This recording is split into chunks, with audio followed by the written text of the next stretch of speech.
মার্কিন যুক্তরাষ্ট্র কি পাকিস্তানকে প্রশ্রয় দিচ্ছে? আসিম মুনিরের যারা সাঙ্গপাঙ্গ তারা এটা প্রচার করে কোথাও যেন একটা বাহবা নিতে চেয়েছিল, আর তাতেই বাংলাদেশি ইউটিউবার আর পাকিস্তানি ইউটিউবাররা মজেছিলেন। যে ঘটনাগুলো আদৌ ঘটবে কিনা সন্দেহ রয়েছে, কিন্তু এই ঘটনা প্রবাহে একদল আমাদের দেশের বিরোধী, অর্থাৎ ওই বাংলাদেশ পাকিস্তানের কেউ খুব নাচানাচি করছে।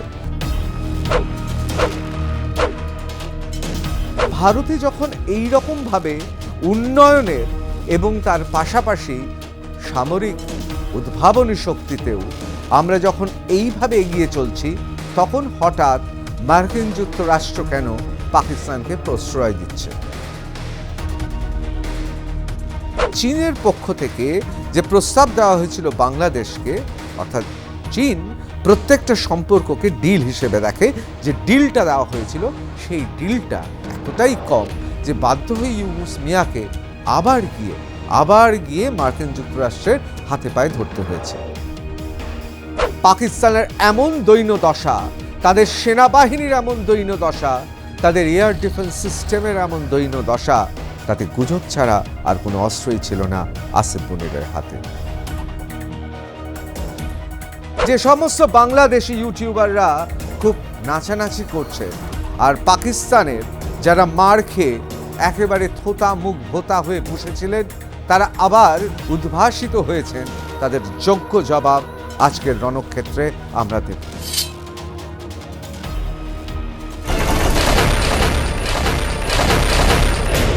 পাকিস্তানের সেনাপ্রধান, মানে সেনাবাহিনীর ঊর্ধ্বে পরহিত ইসলামিক সন্ত্রাসবাদী যে জেহাদি সেনা প্রধান রয়েছে আসিম মুনির, পাকিস্তানের যে আসিম মুনির 1940 সালের বস্তা পচা টু নেশন থিওরি নিয়ে এসে একটা কোথাও যেন সন্ত্রাসের বাতাবরণ সৃষ্টি করেছিল, তাকে মার্কিন যুক্তরাষ্ট্র ডেকেছে। তাতে অনেকেরই প্রশ্ন, তাহলে মার্কিন যুক্তরাষ্ট্র কি পাকিস্তানকে প্রশ্রয় দিচ্ছে, মদদ দিচ্ছে? ভারতের কাছে কি সেটা চিন্তার বিষয়? অবশ্যই আজকে এ নিয়ে আলোচনা করব। যে কথা আপনাদের বলছিলাম, গোটা দুনিয়াতে ভারত সন্ত্রাসবাদের বিরুদ্ধে যুদ্ধ ঘোষণা করে বুঝিয়ে দিয়েছে তার ক্ষমতা কি। এমন মার মেরেছে 21টি সন্ত্রাসবাদীদের ঘাঁটি যা পাকিস্তানে আছে, তার মধ্যে 9টি ধ্বংস করে দিয়েছে। আর সেই মার খেয়ে শুধুমাত্র পাকিস্তান নয়, গোটা বিশ্ব বুঝে গেছে ভারতের কি শক্তি রয়েছে। আর সেই ভারতের শক্তিতে কেউ ভয় পাচ্ছে। ভারত আর্থিক অবস্থায় একদিকে যেমন তার মান ক্রমশ ঊর্ধ্বগামী, এবং পৃথিবীতে এখন ভারতকে আর্থিক ক্ষেত্রে কেউ অগ্রাহ্য করতে পারবে না। তার কারণ আমাদের শুধু বিরাট মার্কেট যে রয়েছে তা নয়, অর্থনীতির ক্ষেত্রে আমরা গোটা পৃথিবীতে একটা বিশেষ জায়গায় রয়েছি, এ বিষয়ে কোনো সন্দেহ নেই। তাহলে হিসেবটা কি দাঁড়ালো? একদিকে আমরা আমাদের শক্তি, সামরিক শক্তিতে আমরা কোন জায়গায় রয়েছি গোটা দুনিয়াকে বুঝিয়ে দিয়েছি। আবার অন্যদিকে বিশ্বের অর্থনীতির মানচিত্রে আমাদের ভাবমূর্তি উজ্জ্বল থেকে উজ্জ্বলতর হচ্ছে, এবং এভাবে চলতে শুরু করলে আগামী কয়েক বছরের মধ্যেই ভারত হয়ে উঠবে পৃথিবীর অন্যতম শ্রেষ্ঠ আর্থিক অবস্থানের ক্ষেত্রে নিদর্শন, এমনটা অনেকে মনে করেন। এখন প্রশ্ন হচ্ছে, ভারতে যখন এই রকমভাবে উন্নয়নের এবং তার পাশাপাশি সামরিক উদ্ভাবনী শক্তিতেও আমরা যখন এইভাবে এগিয়ে চলছি, তখন হঠাৎ মার্কিন যুক্তরাষ্ট্র কেন পাকিস্তানকে প্রশ্রয় দিচ্ছে? আদৌ কি প্রশ্রয় দিচ্ছে, নাকি কিছু রটনা এই মুহূর্তে গুজবের আকারে চতুর্দিকে ছড়িয়ে পড়েছে? পাকিস্তানের বেশ কিছু ইউটিউবার আর বাংলাদেশের ইউটিউবাররা খুব উল্লসিত। আজকে অবশ্যই ফাঁস করব সত্যি কি ঘটনা ঘটেছে, অর্থাৎ যে সমস্ত বাংলাদেশি ইউটিউবাররা খুব নাচানাচি করছেন, আর পাকিস্তানের যারা মার খেয়ে একেবারে থোতা মুখ ভোতা হয়ে বসেছিলেন, তারা আবার উদ্ভাসিত হয়েছেন, তাদের যোগ্য জবাব আজকের রণক্ষেত্রে আমরা দেব। প্রথমেই চলে আসি ইন্ডিয়া ইউএসএ শ্যাডো বক্সিং, অর্থাৎ কোথাও কি ভারত এবং মার্কিন যুক্তরাষ্ট্রের একটা ছায়াযুদ্ধ হচ্ছে? যদি সেই ছায়াযুদ্ধ হয়, কিসের জন্য হচ্ছে?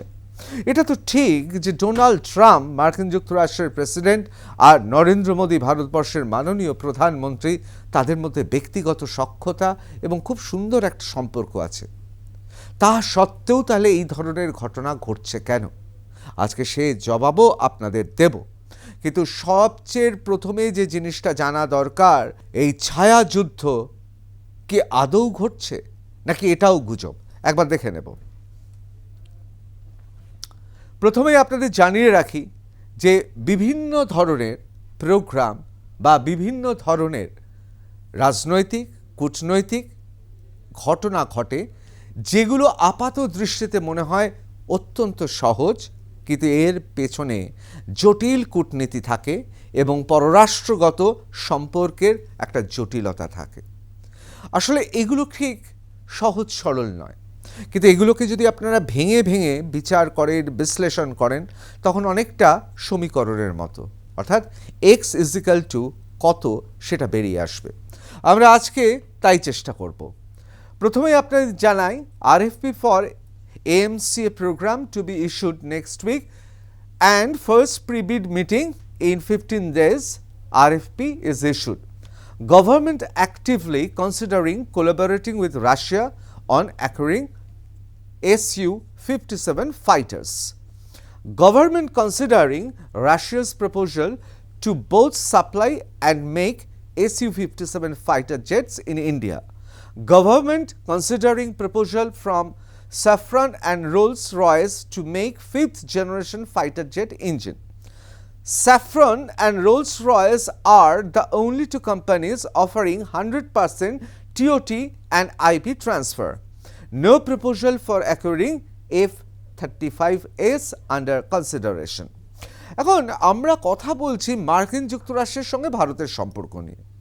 আপনারা প্রশ্ন করতে পারেন, তাহলে রাশিয়ার সঙ্গে আমাদের কি কি চুক্তি হচ্ছে, কি কি চুক্তি হতে পারে, কিভাবে বিডিং হচ্ছে, এসব কেন এত গুরুত্বপূর্ণ? আমাদের এই আলোচনার বিষয় তো ভারত এবং মার্কিন যুক্তরাষ্ট্র। এখানেই একটা টুইস্ট আছে। আপনারা জেনে রাখবেন, যারা শক্তিধর, এই মুহূর্তে সামরিক শক্তিতে যদি আপনারা দেখেন, রাশিয়া অর্থাৎ রুশেরা, মার্কিন যুক্তরাষ্ট্র, চীন, তাদের পর যে নামটা আসে তার নামই হচ্ছে ভারত। অর্থাৎ সেই তালিকা অনুযায়ী পৃথিবীর সবচেয়ে শক্তিধর দেশগুলোর মধ্যে ভারত রয়েছে, অর্থাৎ চতুর্থ জায়গায় ভারতের স্থান রয়েছে। দেখুন, এটা আমি আগেও বলেছি, এখনও বলছি, এটা আমার ঠিক করার নয় বা কোনো ভারতীয় সংস্থার ঠিক করা নয়। এটা গোটা পৃথিবীতে বিভিন্ন অস্ত্রের এবং সামরিক শক্তির পর্যবেক্ষণ করে একটা তালিকা তৈরি করা হয়েছে জেনিভা থেকে, এবং সেই তালিকা অনুযায়ী কথা বলছি। সুতরাং সেই জায়গায় দাঁড়িয়ে পৃথিবীর 4টি মোট যদি শক্তিশালী দেশ হয়, তাহলে তার মধ্যে একটি ভারত।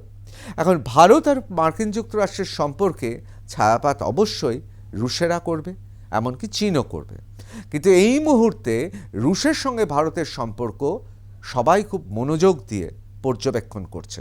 তার কারণ, রাশিয়া এবং ভারতের মধ্যে যে সম্পর্ক রয়েছে, সেই সম্পর্কের উপর নির্ভর করছে চীন এবং মার্কিন যুক্তরাষ্ট্র কী করবে। চীন এখন একটু বেকায়দায় রয়েছে, সেটা ব্যবসায়িক কারণে রয়েছে, এবং সেই জন্যে চীন এই মুহূর্তেই এই ব্যাপারটা নিয়ে, অর্থাৎ ভারতকে কোনোভাবে চটাতে চাইছে না। তার উদাহরণ হিসেবে আমরা আগেও আপনাদের বলেছি যে মোহাম্মদ ইউনুস অর্থাৎ বাংলাদেশের অনির্বাচিত রাষ্ট্রপ্রধান যখন কৌটো নাচাতে নাচাতে চীনে গিয়েছিলেন এবং খুব বড় বড় কথা বলেছিলেন যে ভারতের 7টি, অর্থাৎ আমাদের উত্তর পূর্বাঞ্চলের 7টি রাজ্য ল্যান্ডলকড, এবং তারাই হচ্ছেন, অর্থাৎ বাংলাদেশিরাই হচ্ছেন গার্ডিয়ান অফ দ্য সি, অর্থাৎ সমুদ্রের অভিভাবক। এবং এত কিছু বলা সত্ত্বেও কিন্তু চীনের মন গলেনি, অর্থাৎ চীনে চিড়ে ভেজাতে পারেননি মোহাম্মদ ইউনুস। ইউনুস মিয়া যতই কৌটো নাচান না কেন, তার বিকল্প হিসেবে, অর্থাৎ ভারতবর্ষের বিকল্প হিসেবে কখনোই চীন বাংলাদেশকে দেখে না। তার অনেকগুলো কারণ আছে। সে কারণের মধ্যে এটা তো ঠিক, ভারতবর্ষের আয়তন, ভারতবর্ষের মার্কেট, ভারতবর্ষের অর্থনীতি এবং ভারতবর্ষের সামরিক শক্তি, ভারতবর্ষের গোটা পৃথিবীতে কূটনৈতিক অবস্থান, এবং সেখানে বাংলাদেশ তুলনাতেই আসে না। সেই জন্যে চীনের পক্ষ থেকে যে প্রস্তাব দেওয়া হয়েছিল বাংলাদেশকে, অর্থাৎ চীন প্রত্যেকটা সম্পর্ককে ডিল হিসেবে দেখে, যে ডিলটা দেওয়া হয়েছিল সেই ডিলটা এতটাই কম যে বাধ্য হয়ে ইউনুস মিয়াকে আবার গিয়ে মার্কিন যুক্তরাষ্ট্রের হাতে পায়ে ধরতে হয়েছে। অবশ্য তিনি ডাক পাননি, তার লোকজন বারবার তদবির করছে, কোথায়? বাংলাদেশের লোকেরা তদবির করছে মার্কিন যুক্তরাষ্ট্রে। এখন রাশিয়ার সঙ্গে যে বিভিন্ন কথাবার্তা এগোচ্ছে, তাতে অনেকেরই শঙ্কা রয়েছে মনে। তাহলে ভারতবর্ষ যেভাবে এগিয়ে চলেছে, তাহলে তো আর কয়েকদিন বাদে আমাদের ছুঁয়ে ফেলবে। আর সেক্ষেত্রেই তারা উল্টো চাপ দেওয়ার জন্য কতগুলো ঘটনা ঘটাচ্ছে, যে ঘটনাগুলো আদৌ ঘটবে কিনা সন্দেহ রয়েছে। কিন্তু এই ঘটনা প্রবাহে একদল আমাদের দেশের বিরোধী, অর্থাৎ ওই বাংলাদেশ পাকিস্তানের কেউ খুব নাচানাচি করছে যে না, এই তো মার্কিন যুক্তরাষ্ট্র ভারতবর্ষের বিরুদ্ধাচারণ করবে, মার্কিন যুক্তরাষ্ট্র রুষ্ট ভারতের প্রতি, এরকম কিন্তু আদৌ কোনো ব্যাপার নয়। কিন্তু যে কথাটা বলছিলাম, এইখানে খুব গুরুত্বপূর্ণ কতগুলো বিডিংয়ের কথা বলা হয়েছে, কতগুলো যুদ্ধ বিমান নেওয়ার কথা বলা হয়েছে, আবার কোনো যুদ্ধ বিমান তালিকা থেকে বাদ চলে গেছে চিরতরে। এর পেছনে রয়েছে আসলে ভারতবর্ষের শক্তি অর্জন এবং আরও বেশি সামরিক শক্তি অর্জনের কথা।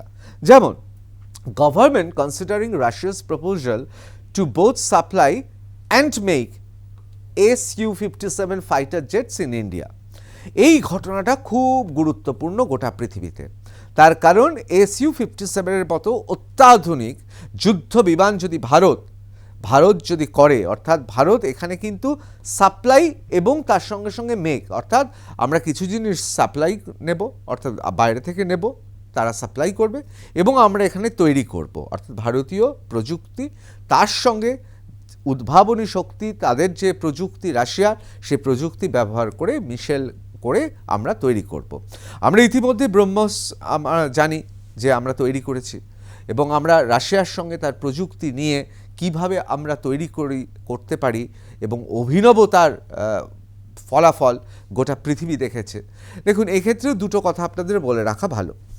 যে কোনো জিনিস, ধরুন একটি মোবাইল ফোন কিনছেন, আপনি প্রথমে বিজ্ঞাপন দেখছেন, বিজ্ঞাপন দেখে আপনি প্রলুব্ধ হলেন, আপনি মনে করলেন যে এই মোবাইল ফোনটা আমার দরকার। আবার আপনি যখন ব্যবহার করছেন, অর্থাৎ সেই মোবাইলটা ব্যবহার করার 2-3 বছর বাদে সেই মোবাইলটার আরেকটা, যদি সেটা সত্যি খুব ভালো হয়, তাহলে আরেকটা ঢেউ এসে পৌঁছায়। ঠিক যুদ্ধ বিমানের ক্ষেত্রে বা এয়ার ডিফেন্স সিস্টেমের ক্ষেত্রে বা যুদ্ধাস্ত্রের ক্ষেত্রে একই ঘটনা ঘটে। একটা তো তার টেকনোলজি কী করতে পারে, তার কী ক্ষমতা রয়েছে, সেটা তো পরিষ্কারভাবে সবাই জানে। কিন্তু একবার যখন যুদ্ধে ব্যবহার হয়ে যায়, তখন মানুষ বুঝে যায়, অর্থাৎ যারা যুদ্ধ অস্ত্র বিশারদ এবং যারা সেনাবাহিনীতে রয়েছে গোটা পৃথিবীতে, তারা বুঝে যান না এই অস্ত্রটা কাজে দেবে কি দেবে না।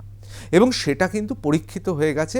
এই সন্ত্রাসবাদের বিরুদ্ধে ভারতের যে যুদ্ধ, সেই যুদ্ধে আমাদের ব্রহ্মস থেকে শুরু করে আমাদের বিভিন্ন অস্ত্র, আমাদের যুদ্ধ বিমান, আমাদের ড্রোন পরীক্ষিত একেবারে। এবং একদিকে অপারেশনাল যেমন পরীক্ষিত, তেমন আমরা জানি যে এই পরীক্ষাটা তারা শত্রুপক্ষকে কতটা বিপাকে ফেলতে পারে সেটাও পরীক্ষিত। অর্থাৎ সেই হিসেবে ভারতে উদ্ভাবনী শক্তি যেন কোথাও আমাদের পালে হাওয়া লেগেছে। আমরা চাইছি উদ্ভাবনী শক্তি, প্রযুক্তি অন্যের কাছ থেকে নেব এবং আমরা তৈরি করব, এবং সেই তৈরি করে আমরা এমন অস্ত্র, এমন যুদ্ধবিমান প্রস্তুত করব যাতে গোটা পৃথিবীর তাক লেগে যায়। আর সেই জন্যে আমরা বোথ সাপ্লাই এবং মেক, অর্থাৎ আমরা জিনিসপত্র নেব, তৈরি করব, আমরা এই দুটোই চাইছি Su-57 এর ক্ষেত্রে, fighter jets in India. Government considering proposal from Safran and Rolls-Royce to make 5th generation fighter jet engine। খুব গুরুত্বপূর্ণ। দেখুন, স্যাফরান এবং রোলস রয়েস, এদের সম্পর্কে কিছু বলতেই হবে না, আপনারা জানেন এই দুটো ব্র্যান্ড মানে খুবই সুপরিচিত। এদের কাছ থেকেও আমরা বিভিন্ন প্রপোজাল পেয়েছি।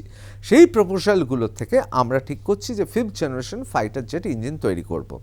Safran and Rolls-Royce are the only two companies offering 100% TOT and IP transfer। অত্যন্ত গুরুত্বপূর্ণ।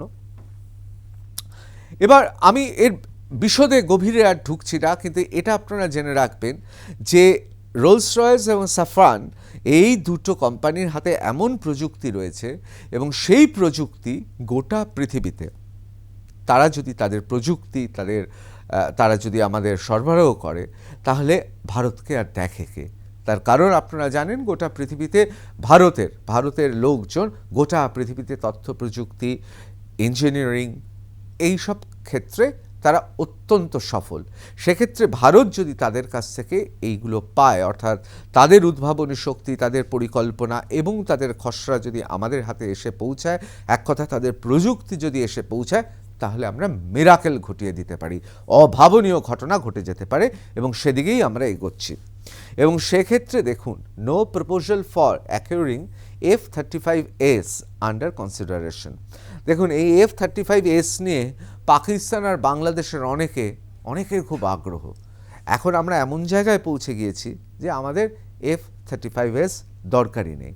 সুতরাং বুঝতেই পাচ্ছেন, এই যে আপাত দৃষ্টিতে অনেক জার্গনস আছে, অনেক শব্দ রয়েছে, হয়তো আমরা সবাই সেই শব্দগুলোর সঙ্গে পরিচিত, কিন্তু আমরা বিশদে জানি না, আমিও বিশদে ব্যাখ্যা দিচ্ছি না। কিন্তু এর থেকে একটা জিনিস খুব পরিষ্কার, ভারত যেভাবে এগোচ্ছে, আগামী দিনে সামরিক শক্তিতে আমরা আরও বহু যোজন দূরে এগিয়ে যাব। আর এখানেই exclusive Indian activity considering Russia's proposal to supply and make Sukhoi Su-57 fighter jets. Sources said that the government is likely to issue a request for proposal for the advanced medium combat aircraft program next week, which will be followed by first pre-bid meeting in 15 days and the government may then invite bids in 45 days. দেখুন, এই সমস্ত ক্ষেত্রে বিডিংয়ের আগে একটা meeting হয়, এটাকে বলা হয় প্রি-বিড মিটিং। তারপর 15 দিনের মধ্যে প্রি-বিড মিটিং, তার মধ্যে চলে গেছে 3-4 দিন চলে গেছে, অর্থাৎ আর সপ্তাহখানেক বাকি রয়েছে, এবং the government may then invite bids in 45 days, মানে আর 45 দিনের মধ্যে বিড ঘোষণা হয়ে যাবে। দেখুন, AMCA প্রোগ্রামটা আমি যে কথাটা আগেও আপনাদের বলেছি, অত্যন্ত গুরুত্বপূর্ণ ভারতের ক্ষেত্রে। অ্যাডভান্স মিডিয়াম কমব্যাট এয়ারক্রাফট, অর্থাৎ অ্যাডভান্সড মিডিয়াম কমব্যাট এয়ারক্রাফট, ছোটও না বড়ও না, মাঝারি সাইজের অ্যাডভান্সড, অত্যন্ত অত্যাধুনিক। যুদ্ধক্ষেত্রে দেখা গেছে যে বিশেষ ক্ষেত্রে এই মিডিয়াম এয়ারক্রাফট, সেগুলো যদি অ্যাডভান্সড আর শক্তিশালী হয়, তাহলে মিরাকেল ঘটিয়ে দিতে পারে। এবং আমরা সন্ত্রাসবাদের বিরুদ্ধে যে লড়াই লড়েছি অপারেশন সিন্দুরে, আমরা দেখেছি যে কতটা প্রয়োজনীয় এই ধরনের যুদ্ধ বিমান। এবার চলে আসি আবার ভারতের সঙ্গে মার্কিন যুক্তরাষ্ট্রের সম্পর্কে। US puts hot terms on table, presents a take it to or leave it offer, demands access to agriculture, dairy and pharma. এখানে আপনাদের বলে রাখি যে কোথাও মানে যখন আপনি বুঝতে পাচ্ছেন, বিশেষ করে এটা কর্পোরেটেও ক্ষেত্রে আপনারা দেখবেন, যখন আমি বুঝতে পারছি যে এই ক্লায়েন্ট আমার হাতছাড়া হয়ে যাচ্ছে অথবা এই ক্লায়েন্টটা আমাকে সুপারসেট করে যাচ্ছে, তখন কি করা হয়? তখন খুব দ্রুত বলা হয় এবং এমন কিছু শর্ত ফেলা হয় যেই শর্তগুলোতে আমি আমার ক্লায়েন্টকে শুধুমাত্র পর্যদস্ত করার চেষ্টা করছি যে তা নয়, আমি তাকে একেবারে কোণঠাসা করার চেষ্টা করছি। মার্কিন যুক্তরাষ্ট্র মরিয়া হয়ে সেই ঘটনাটাই ঘটাচ্ছে, বলছে যে তুমি আমার সঙ্গে টেবিলে বসো, টেবিলে এসপার কিংবা ওসপার হবে, হয় হ্যাঁ বলবে না বলবে, যা বলবে এখনই বলতে হবে। Demands access to agriculture, dairy and pharma, এবং বলছে ভারতের কৃষি, ডায়েরি এবং ফার্মা এগুলো নিয়ে আমরা আলোচনা করতে চাই। তুমি রাশিয়ার সঙ্গে যুদ্ধে উদ্ভাবনী শক্তি, তাদের প্রযুক্তি ব্যবহার করার চেষ্টা করছো, ঠিক আছে, তুমি আমাদের সঙ্গে বসো, এখনই তোমরা বলো। কিন্তু ভারত কি করলো? ভারত বলল, India says no to US, take it or leave it, trade demands on sensitive market access report. India বলল না, ওই রকমভাবে নিতে হলে নাও, নয়তো ছাড়ো, আমরা এই ধরুন তোমাদের এই রকমভাবে তোমাদের কথাবার্তার মধ্যে আমরা যাব না। খুব সংবেদনশীল এবং খুব সুচিন্তিত পদক্ষেপ নিয়েছে Bharat. The US is pushing for steep cuts in duties on its agriculture exports, including shrimp and dairy. Shrimp মানে হচ্ছে চিংড়ি মাছ, শলা চিংড়ি, এবং ডায়েরি প্রোডাক্ট, আমাদের যে বিভিন্ন ধরনের ডায়েরি প্রোডাক্ট রয়েছে সেগুলো, and removal of non-tariff barriers without providing significant reciprocal access to Indian products. আমাদের যে সমস্ত দেশীয় যে সমস্ত আমাদের প্রোডাক্ট আছে, চেষ্টা করছে, ফাঁদে ফেলার চেষ্টা করছে, একটু টাইট দেওয়ার চেষ্টা করছে, পাচ্ছে না। কারণ ভারত খুব সুচিন্তিতভাবে, স্থিতধীরভাবে বলছে, না ভাই, ওইভাবে আমরা তোমাদের সঙ্গে আলোচনা করব না। Take it or leave it, হয় নিন নয় ছাড়ুন, আমরা এইরকমভাবে আলোচনা করব না। এবং কোন কোন বিষয়গুলো ভাবুন, যে বিষয়গুলো আমাদের সম্পদ, গোটা পৃথিবীতে আমাদের এগ্রিকালচার, আমাদের কৃষি, আমাদের ডায়েরি, আমাদের ফার্মা, আমাদের ওষুধের ইন্ডাস্ট্রি। আপনাদের মনে আছে যে মাননীয় প্রধানমন্ত্রী নরেন্দ্র মোদী একটা সময়, অতিমারির সময়, আমাদের এখান থেকে কত বিদেশে বিভিন্ন জায়গায় আমরা আমাদের ওষুধ দিয়েছি। সুতরাং আমাদের ফার্মা ইন্ডাস্ট্রির কথা তো বুঝতেই পাচ্ছেন, গোটা পৃথিবীতে এত বড় মার্কেট, এবং তার পাশাপাশি আমাদের ফার্মা ইন্ডাস্ট্রি বিভিন্ন অসুবিধা সত্ত্বেও এখনও পর্যন্ত যে জায়গায় রয়েছে, অনেক দেশের, অনেক উন্নত, তথাকথিত উন্নত দেশেরও কাছে ঈর্ষার কারণ। এবং আমাদের কৃষিজাত এবং ডায়েরি, আমাদের প্রাণী সম্পদ এবং আমাদের কৃষি, এগুলো তো আমাদের গর্ব। সুতরাং সেই জায়গায় হাত দেওয়ার চেষ্টা করছে। এবার অবশ্যই আসবো আসিফ মনিরকে আমরা কে না চিনি। এই আসিফ মনির 1940 সালের বস্তা পচা টু নেশন থিওরি, যে থিওরি অনুযায়ী আমরা জানি ধূর্ত জিন্না এক সময় চেষ্টা করেছিলেন তিনি ভারতবর্ষের মধ্যে একটা তীব্র বৈষম্য সৃষ্টি করার। অনেকে বলেন, ইতিহাস সাক্ষী রয়েছে, আজকে পাকিস্তান, তৎকালীন পূর্ব এবং পশ্চিম পাকিস্তান তৈরি করার পেছনে এই থিওরি কি বলছে, হিন্দু এবং মুসলমান সম্পূর্ণ আলাদা, এবং হিন্দুরা এবং মুসলমানদের তাদের সহ অবস্থান কিছুতেই সম্ভব নয়, এবং আরও এই ধরনের কথা, যে ধরনের কথা আমাদের ভারতের মতো বিরাট দেশের, যেখানে আমরা বৈচিত্র্যের মধ্যে ঐক্য আমরা দৃষ্টান্ত স্থাপন করেছি, আমাদের গণতন্ত্র দৃষ্টান্ত স্থাপন করেছে, সেখানে এই ধরনের কথা অত্যন্ত বৈষম্যমূলক এবং ভারতীয় চিন্তাভাবনার থেকে একেবারে অন্য ধারা। এই আসিফ মনির, যিনি এই সেনাবাহিনীর উর্দি পরে আছেন, আসলে কিন্তু লোকটা কে? একজন ইসলামিক সন্ত্রাসবাদী। তিনি উর্দি পরে আছেন সেনাবাহিনীর, এবং তিনি একজন তীব্রভাবে সন্ত্রাসবাদী এবং জেহাদি মানসিকতা। তাকে নাকি ইউএসএ ইনভাইট করেছে, অর্থাৎ মার্কিন যুক্তরাষ্ট্র ডেকেছে। Army day event in DC, Pakistan Army Chief Asim Munir is expected to attend 250th US Army Day anniversary, which will be coincide with President Donald Trump's 79th birthday on June 14. অনেক নাচানাচি করেছে অনেকে। বাংলাদেশ পাকিস্তানের ইউটিউবাররা তারা ঊর্ধ্ববাহু করে নাচানাচি করেছে, মানে হাত দুটো তুলে খুব নেচেছে। কি হলো শেষ পর্যন্ত কি হলো আপনাদের জানাবো। আরও একটি কাগজ, দ্য ইকোনমিক টাইমস, তারাও লিখছে, US top general terms Pakistan a phenomenal partner in counter terrorism. A top US general has described Pakistan as a phenomenal partner in counter terrorism world. ভাবুন, পাকিস্তান নাকি সন্ত্রাসবাদের বিরুদ্ধে একটা অত্যন্ত জোরদার লড়াই দেবে। ফেনোমেন মানে একটা ব্যাপার বটে। Stressed that United States have to have a relationship with both Pakistan and India. তার সঙ্গে সঙ্গে অবশ্যই এই কথাটা বলতে বাধ্য হয়েছে যে ইউনাইটেড স্টেটস, পাকিস্তান এবং ভারত দুজনের সঙ্গেই সম্পর্ক রাখবে। Right now what we saw is the Taliban is going after ISIS-K Khorasan. They hate each other, pushed a lot of them into the tribal areas on Afghanistan and Pakistan border through a phenomenal partnership with Pakistan.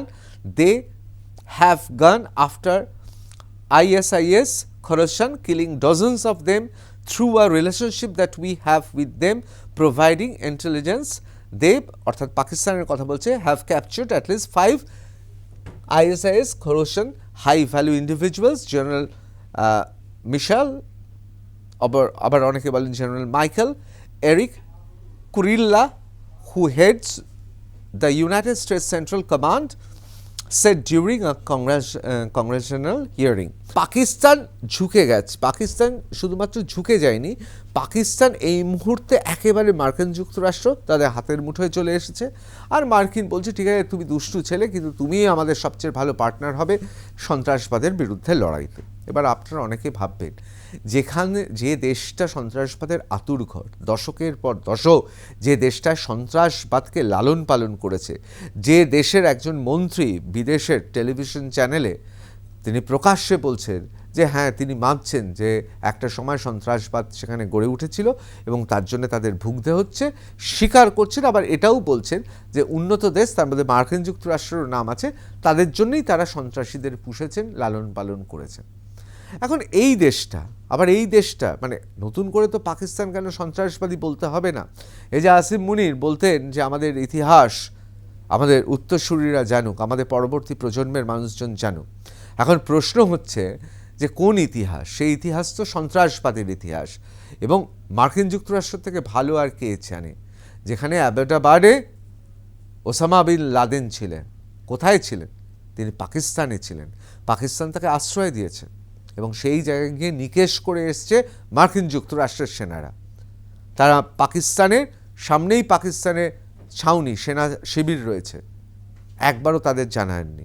সুতরাং মার্কিন যুক্তরাষ্ট্র খুব ভালো মতো জানে যে পাকিস্তান কতটা সন্ত্রাসবাদী। অনেকে বলছেন আসল ব্যাপারটা কিছুই না, এই যে এই এত কিছু হচ্ছে তার কারণ ভারতকে যদি একটু চাপে রাখা যায়। তার কারণ আমাদের Su-57 সেটা যদি ভারতে তৈরি হয় এবং রুশেরা যদি আমাদের সাহায্য করে, আমাদের সঙ্গে যদি তাদের ডিলগুলো হয়, তাহলে ভারতবর্ষ কোথায় উঠে যাবে? অর্থাৎ অর্থাৎ গোটা পৃথিবীর প্রথম চতুর্থ শক্তিধর দেশগুলোর মধ্যে ভারতের অবস্থান কোথায় হবে বুঝতে পারছেন? সুতরাং এখন থেকেই কিন্তু ভারতকে চাপার একটা চেষ্টা করছে। পাকিস্তানকে তাই বলে কি সত্যি খুব প্রশ্রয় দিচ্ছে? আদৌ নয়। অনেকে বলছেন এটা একটা কৌশল। এই আসিম মুনিরের এই মার্কিন যুক্তরাষ্ট্রের US আর্মি ডে সেখানে ডাকা, এ বিষয়ে বলবো কতটা গুজবে বিশ্বাস করে মানুষ। পাকিস্তানের সেনা প্রধান অর্থাৎ সৈন্যবাহিনীর ঊর্ধ্বে পরোহিত সন্ত্রাসবাদী ইসলামিক জঙ্গি আসিম মুনির, অনেকে বলছেন বা গুজব রটিয়েছিলেন এবং আনন্দে নাচানাচি শুরু করেছিলেন বিশেষ করে বাংলাদেশি এবং পাকিস্তানি ইউটিউবাররা, যে তাকে নাকি আমন্ত্রণ জানানো হয়েছিল। আদৌ না, হাড়ি ভেঙে গেছে। কি লেখা হচ্ছে? পরিষ্কার, হোয়াইট হাউস ডিনাইস ইনভাইটিং পাক আর্মি চিফ আসিম মুনির টু US মিলিটারি প্যারেড। একেবারে পরিষ্কার লিখে দিয়েছে।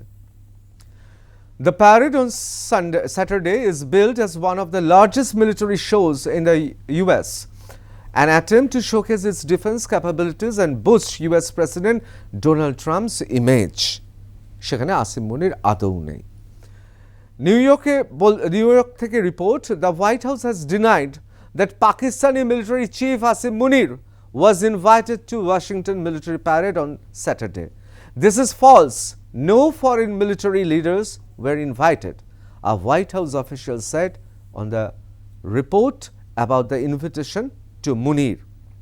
খুব পরিষ্কার করে বলে দিয়েছে, না, আমন্ত্রণ জানানোর কোনো প্রশ্নই নেই এবং বিদেশি কোনো সেনাপ্রধান, বিদেশি কাউকেই তারা আমন্ত্রণ জানায়নি।